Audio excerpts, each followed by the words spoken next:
Buenos días, hermanos. Qué gusto que nos acompañen nuevamente para estudiar la palabra. Acabamos de terminar una serie sobre la fidelidad de Dios y sobre la perseverancia de la iglesia ante las cosas. Para eso estuvimos estudiando algunas de las parábolas en Mateo. Y el día de hoy vamos a hacer un cambio. Vamos a estudiar otro libro de la Biblia. Y quiero empezar con una historia. El poeta británico Edward Fitzgerald cuenta una fábula sobre un sultán, un rey, un gobernador en el Medio Oriente y el rey Salomón. Cuenta la historia que este sultán estaba muy angustiado, muy preocupado por la vida que tenía, los problemas en su reino y ese tipo de cosas. Entonces él llamó al gran rey Salomón, que era amigo suyo, y le dijo: Rey Salomón, quiero que tú me ayudes con una frase que pueda ministrar a mi corazón, que sea siempre cierta en los momentos verdaderos, en los momentos buenos y en los momentos malos. Entonces el rey Salomón se fue y pensó por algún tiempo y al poco tiempo regresó con un sello y se lo entregó al rey. Y cuando este sultán leyó lo que había en el sello, se sorprendió porque solo eran 3 palabras. Pero al leer estas 3 palabras, el corazón del sultán se alegró. Cambió de estar triste a estar muy gozoso. Estas palabras lo llenaron de esperanza y de aliento. Y justamente nosotros estamos viviendo en un tiempo donde necesitamos esas palabras de esperanza.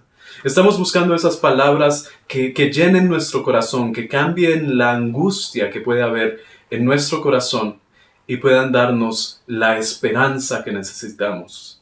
Y por eso como iglesia hemos decidido estudiar las cartas a las 7 iglesias en el libro de Apocalipsis.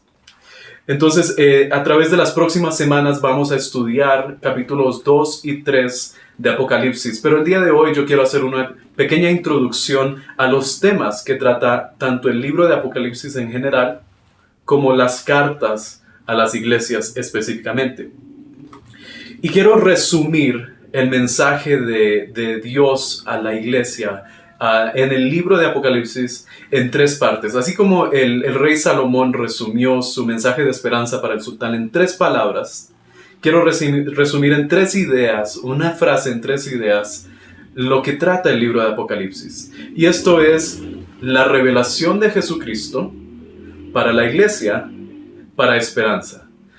La revelación de Jesucristo a las iglesias para esperanza. Es un mensaje de esperanza para las iglesias. Nuestros hermanos ya nos ayudaron leyendo Apocalipsis 1 del 1 al 8 y quiero volver a estos pasajes y quiero que veamos el primer versículo, cómo empieza el libro, para ver cómo esto es la revelación de Jesucristo.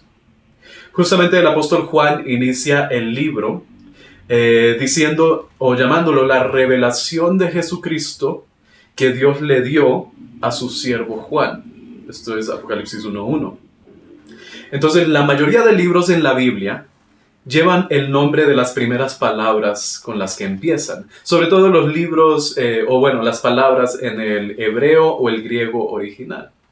Por eso el libro de Génesis se llama Génesis porque significa en el principio de las cosas. Y en el griego inicia con esa palabra, Génesis.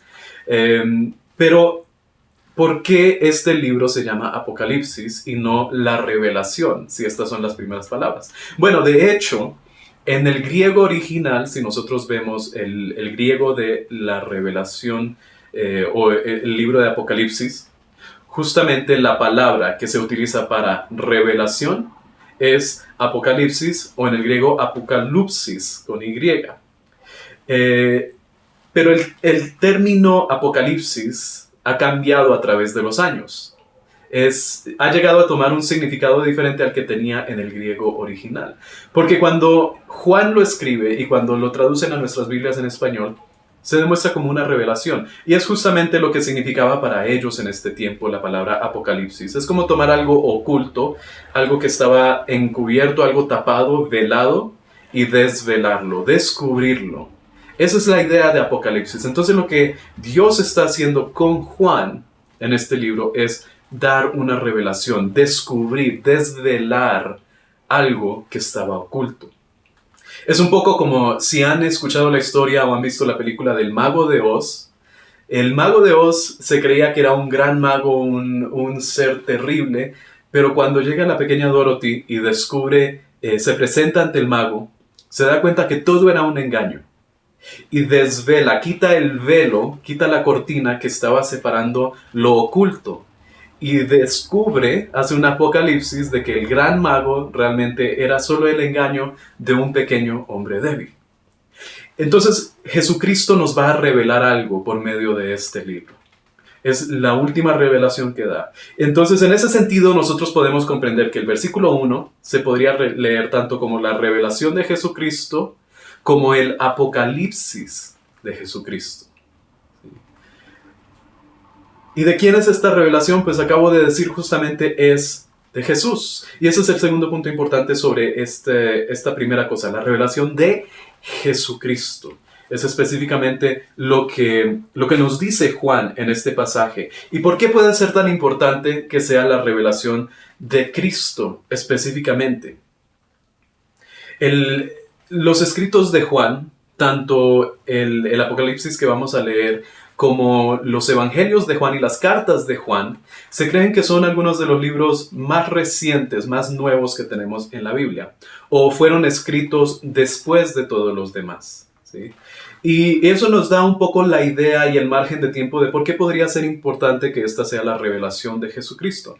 Porque se cree que hasta este momento Juan está encarcelado en una isla y todos los demás apóstoles, incluyendo a Pablo, a Pedro, a todos los demás, se cree que todos han muerto, todos han sido martirizados. Entonces ya no está Jesucristo porque Él resucitó y ascendió a los cielos, y tampoco están los apóstoles que pueden dar testimonio de Jesucristo, el Salvador. Entonces el último de los testigos oculares está a punto de morir, porque se cree que Juan era de avanzada edad, era un anciano y estaba en esta isla. En este sentido entendemos que si Jesús viene y se presenta directamente a Juan, es la última revelación, es un acto de misericordia y de amor, dándole esperanza a la iglesia, diciendo: yo no me he olvidado de ustedes. Incluso si Juan, el último de los apóstoles, muere, yo no me he olvidado de ustedes. Así que tomen ánimo, y les va a dar una última revelación para esperanza. Entonces, hemos visto que es la revelación de Jesucristo. Incluso no es solo Jesucristo, sino que vemos en el versículo 4, vemos que toda la Trinidad está involucrada en esta revelación. No solo es de parte de Jesús, porque habla del Todopoderoso, del que era, del que es y del que ha de venir. Habla de los espíritus, y dice 7 espíritus, pero vamos a ver más adelante que este número 7 significa plenitud. Entonces no es que hayan 7 espíritus de Dios, sino que quiere decir el Espíritu completo de Dios, todo el Espíritu Santo de Dios. Entonces está el Padre, el que es, el que era y el que ha de venir, el Espíritu que está frente al trono, y Jesucristo, que se describe en grandes detalles, versículos 7, 8, 9. Es la revelación de Jesucristo. Pero lo segundo es que es la revelación de Jesucristo para las iglesias, a las iglesias. Entonces vamos a ver cómo son estas iglesias y cuál es el mensaje que Dios le da a las iglesias. La iglesia no solo ha perdido los apóstoles, sino que están a punto de enfrentarse a un tiempo de grandes dificultades. ¿Sí? Unos pocos años antes, el emperador que estaba gobernando el imperio de Roma había emitido un decreto de que todos deberían adorarlo como si él fuera el Dios, que solo debían orar al César. Y esto es muy similar a lo que leemos en el libro de Daniel, con Nabucodonosor, con la estatua también grande, el edicto que hace Darío y que causa que Daniel sea echado en el foso de los leones. Los gobernadores de la tierra queriendo ser adorados como Dios. Y los creyentes, así como en el libro de Daniel, los creyentes en el Nuevo Testamento se rehusaron a inclinarse ante el César. Y a causa de eso, ellos sufrieron mucho. Fueron discriminados y fueron torturados en muchas ocasiones. Entonces se estaban enfrentando a esta oposición, se habían enfrentado a esta oposición de parte de los césares. La persecución continuaba porque durante este tiempo en que Juan escribe su evangelio, su Apocalipsis y su evangelio, estaba bajo control un hombre llamado Domiciano, el César Domiciano, y este también continuó la persecución de la iglesia cristiana. Y no solo eso, sino que al futuro iban a encontrarse con más persecución que antes, con emperadores como Trajano, que continuó las persecuciones, y luego llegando hasta Marco Aurelio, donde aumentó mucho más la persecución de la iglesia. Entonces serían 200 años casi continuamente de persecución fuerte en contra de la iglesia que ellos estaban enfrentando y que iban a enfrentar a futuro. Por eso Dios decide hablar a las iglesias y revelar un mensaje de esperanza que puedan ellos soportar la persecución que estaban atravesando y que estaban a punto de atravesar. Y miremos un momento quiénes son estas iglesias, porque dice específicamente que es la revelación de Jesucristo a las 7 iglesias. Y hay 7 iglesias que se mencionan específicamente allí, que son las iglesias de Éfeso, Esmirna, Pérgamo, Tiatira, Sardis, Filadelfia y Laodicea. Todas estas son iglesias en la región de Asia, hacia el norte del Imperio Romano. Bueno, dependiendo de dónde tomamos el punto de partida. Pero al norte de Jerusalén, al norte de Israel, las 7 iglesias en Asia. Y estas 7 iglesias, vamos a ver en las próximas semanas, demuestran una variedad de cualidades en ellos. Y Dios va a mostrar los diferentes tipos de iglesia con los que nos podemos encontrar. Entonces, cuando habla de esto, está hablando en general a las iglesias, porque podemos reconocer que hoy en día hay iglesias con diferentes características, como las que vemos en el libro de Apocalipsis. Y cuando dice a las 7 iglesias, así como les dije antes sobre los 7 espíritus de Dios, no está necesariamente hablando, aunque aquí los menciona directamente, pero otro sentido que podemos tomar a esto es el sentido del número 7, que muchas veces se llama el número perfecto, el número de Dios, y los judíos lo utilizaban específicamente para dar a entender algo que está completo, algo que no le falta nada. En ese sentido es perfecto. Y cuando habla de las 7 iglesias podemos entender específicamente esas 7 iglesias o la iglesia completa, porque utiliza este número de la perfección. Entonces en ese sentido también es dirigido no solo a estas 7 iglesias, sino a todas las iglesias. Tanto las iglesias de ese tiempo como las iglesias actualmente. Nosotros diríamos la iglesia con I mayúscula. Entonces esta es una carta no solo para estas 7 iglesias, sino que aplica para nosotros hoy en día. Y lo que dice Cristo a estas iglesias, podemos ver que hay un patrón que se repite en cada una de estas iglesias. Y vamos a estar observando esto a través de las semanas. Y quiero que pongan atención a 4 puntos, y quizás la próxima semana vamos a enfatizar en estos puntos. Cosas que se repiten dentro de cada una de las cartas. Primero, hay una descripción sobre Jesucristo. Nos dice cómo es Cristo. Es el que está caminando entre los candelabros, o es el que sostiene a las 7 iglesias en sus manos. Nos está describiendo algo sobre el carácter de Jesucristo. Y esto nos da esperanza. Lo segundo que hace es, dice, yo conozco tus obras.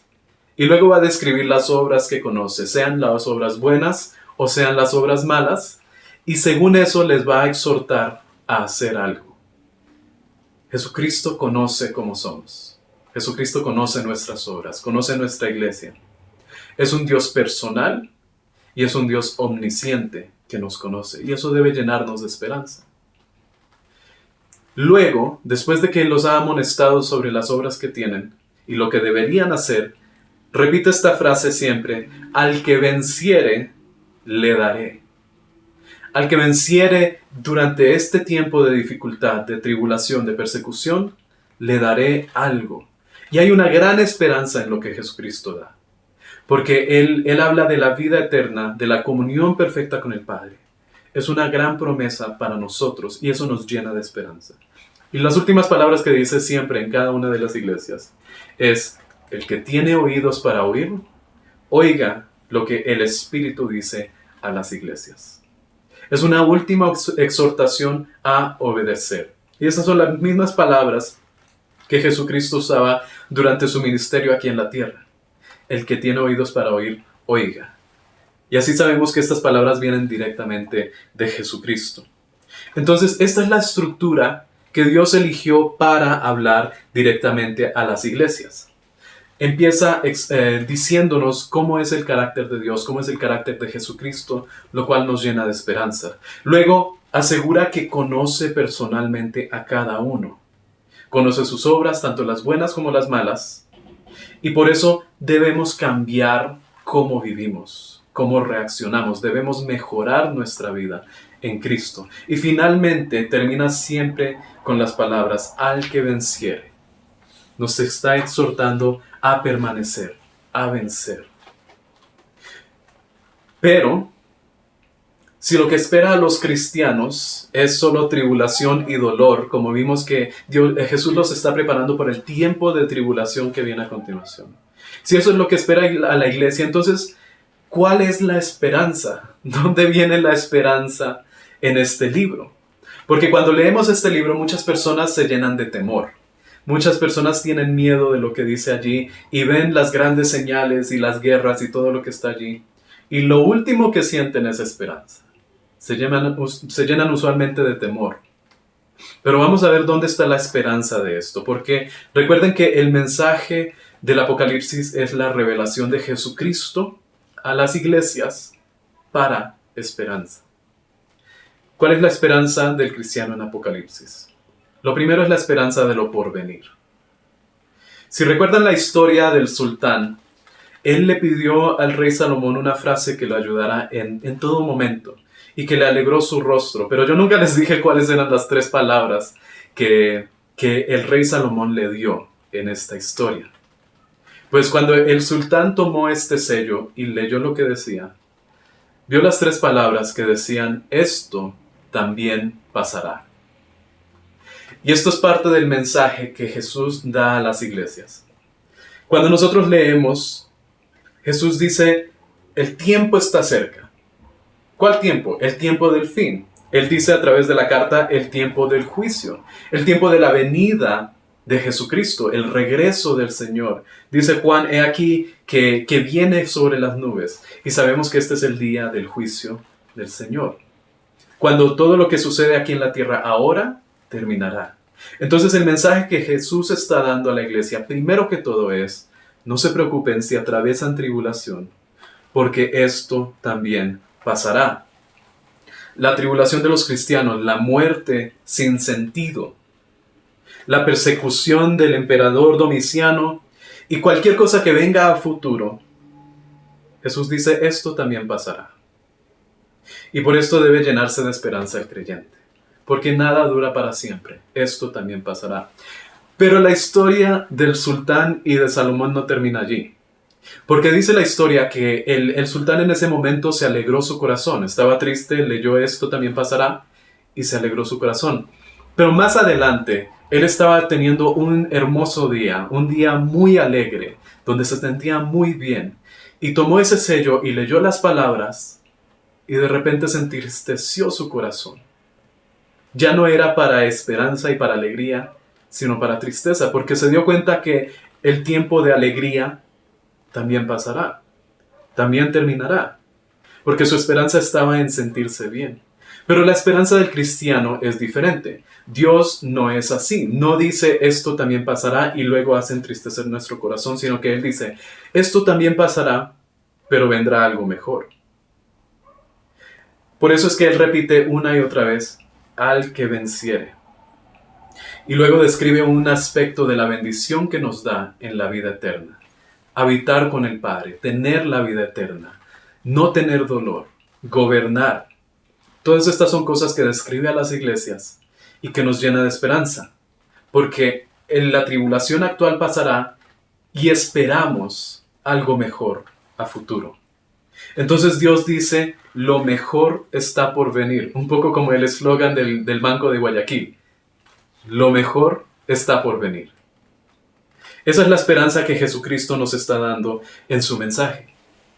Este tiempo también pasará, pero lo mejor está por venir.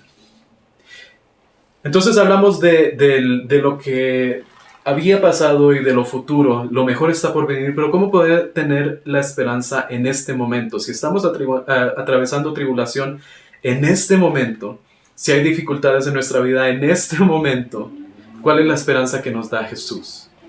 Este es el segundo punto sobre la esperanza, que es la esperanza del soberano, la esperanza de la soberanía de Dios.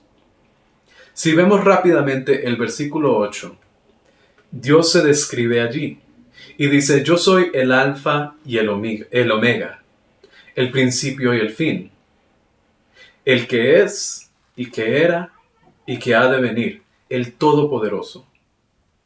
Lo primero que describe Dios de su carácter es que es eterno. Hay una bondad sempiterna en Dios. Porque dice que es el alfa y el omega, el principio y el fin. Siempre ha existido y siempre existirá.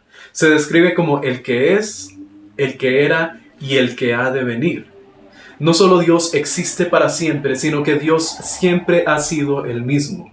Sigue siendo el mismo y siempre será el mismo. Y sabemos que Dios es bueno. Hay una bondad perfecta en Dios. Y eso debe llenar de esperanza al que confía en Dios. Porque Dios ha sido bueno, Dios sigue siendo bueno, y Dios siempre será eterno de aquí en adelante, porque Él nunca cambia. Su bondad es eterna. El carácter eterno de Dios nos da esperanza para todo momento, porque miramos atrás al pasado a la bondad que Él ha tenido en nuestras vidas. Miramos en el presente su fidelidad actual y esperamos en el futuro, porque su carácter no cambia y Él será bueno para siempre. Él sostiene todas las cosas. Y esa es la segunda parte de esta esperanza, que Él es soberano. No solo es eterno y es bueno, sino que Él es soberano. Se describe en este pasaje como el Todopoderoso. Dice que Él tiene todo el poder. Todo está bajo su control. Este es el Dios que crea con una sola palabra y puede destruir con una sola palabra. Nada está fuera de su voluntad. Todo lo que sucede es porque Él desea que sea así. Y esto es un gran consuelo para el creyente. Porque si Dios es bueno y Dios es eterno, y Dios tiene todo bajo su control, el creyente debe descansar tranquilo, porque Dios será fiel a su carácter y seguirá haciendo la bondad por el resto de nuestra existencia. Dios nos enseña que aunque el mundo no es como nosotros queremos, Él es bueno y Él tiene todo bajo su control. Cuando leemos Romanos 8:28 dice que todas las cosas, incluyendo lo bueno y lo malo, obran para bien, para los que son llamados conforme a su propósito, para los que aman a Dios, para los hijos de Dios. Entonces entendemos que incluso las tribulaciones, incluso las persecuciones, incluso la muerte, incluso las pandemias, incluso el desempleo, todas las cosas Dios las utiliza para obrar bien en su pueblo. Recuerda esa promesa de Dios: al que venciere. Porque si nosotros somos fieles a Dios, la bondad y la fidelidad de Dios se refleja en nuestra vida, porque Él es soberano. Como dije al inicio de este libro, como dice al inicio de este libro, esta es la revelación de Jesucristo a las iglesias para esperanza. Y si leemos este libro y no sentimos esperanza, si leemos este libro y nos llenamos de miedo, si leemos este libro y nos llenamos de incertidumbre, si leemos este libro y estamos confundidos y no entendemos lo que sucede, y ese es el sentimiento que queda en nuestro corazón, estamos leyendo el libro mal. Porque este es un libro de esperanza para la iglesia. No estamos entendiendo el mensaje de Dios. Este libro contiene algunas de las más grandes palabras de esperanza para los creyentes. Cada página de este libro está diseñada para llenar al creyente de esperanza ante la tribulación actual y cualquier cosa que pueda venir en el futuro. Porque cualquiera que sea la tribulación, esto también pasará. Pasará, pero no para algo peor, sino que tenemos la esperanza de que lo mejor está por venir. Y finalmente nos enseña que aunque puedan estar sucediendo cosas terribles a nuestro alrededor, no es sin sentido. Dios tiene todo bajo su control. Dios es soberano. Dios tiene el control de todo. Y Dios es el que gana. Nosotros vemos una gran lucha en el Apocalipsis, pero Dios es el que gana. La única pregunta que nosotros debemos responder es: ¿quiero estar del lado del que gana? ¿Quiero ser fiel a mi Dios, que yo sé que a la final es el ganador? ¿O me voy a dejar vencer del temor, del miedo, de la incertidumbre y voy a resultar del lado de quien pierde? El Apocalipsis de Jesús me dice que al final Dios gana. Y yo sé que quiero perseverar y estar en el lado de quien gana, en el lado de Dios hasta el día final. Así que llenémonos de esperanza cuando leemos este libro. Esperanza para perseverar en Dios. Oremos. Padre Celestial, te damos gracias en esta mañana porque tú decides revelarte a nosotros por medio de tu Hijo Jesucristo, por medio de tu Espíritu, por el amor del Padre, y ministras esperanza a nuestra vida. Señor, nosotros queremos ser honestos, queremos ser verdaderos en expresar lo que sentimos y muchas veces no sentimos esperanza. Muchas veces nos sentimos llenos de angustia, de incertidumbre, de temor, de miedo. Y quizás en este momento algunas personas escuchando este mensaje están sintiendo esto, Padre. Pero mientras que avanzan las semanas y mientras que estudiamos lo que tú estás revelando a las iglesias, queremos que ministres ese amor perfecto, esa esperanza tan grande a nuestra vida, Señor. Porque sabemos que tú no nos llamas a estar bien en todo momento, a estar felices en todo momento, a estar de acuerdo con lo que sucede en el mundo, pero nos llamas a ser fiel y nos llamas a confiar en ti, a confiar en que tú estás en control. Tú tienes todo bajo tu control. Señor, llénanos de esa esperanza. Y a las personas que no conocen la esperanza de confiar en ti, Señor, pedimos que tú ministres a sus vidas, que tú hables a su corazón, que tú los llenes de la necesidad de buscarte a ti y de depositar su plena confianza, de poner todas sus vidas en tus manos, Señor. Y como iglesia, a través de estas próximas semanas, que vamos a estar viendo cómo tú desafías a las diferentes iglesias de Asia, queremos que nos identifiques en nuestro corazón dónde estamos mal, dónde estamos bien y dónde debemos mejorar. Ayúdanos, Señor, a fortalecernos como iglesia, porque queremos ser mejores cada vez y confiar en ti, ser fieles a ti, permanecer, vencer y poder recibir las bendiciones que vemos en este hermoso libro. Gracias, Padre, por todo. Te agradecemos por cada uno de nuestros hermanos. Pedimos que tú bendigas sus familias, Señor, que los llenes de esperanza. Y te agradecemos porque todo esto, Señor, tú lo das a nuestra vida por medio de tu Hijo Jesucristo. Y es en su nombre que oramos. Amén. Muchas gracias, hermanos, por acompañarnos en esta mañana. No se olviden de unirse a nosotros en las próximas semanas para seguir estudiando este libro de Apocalipsis. Bendiciones.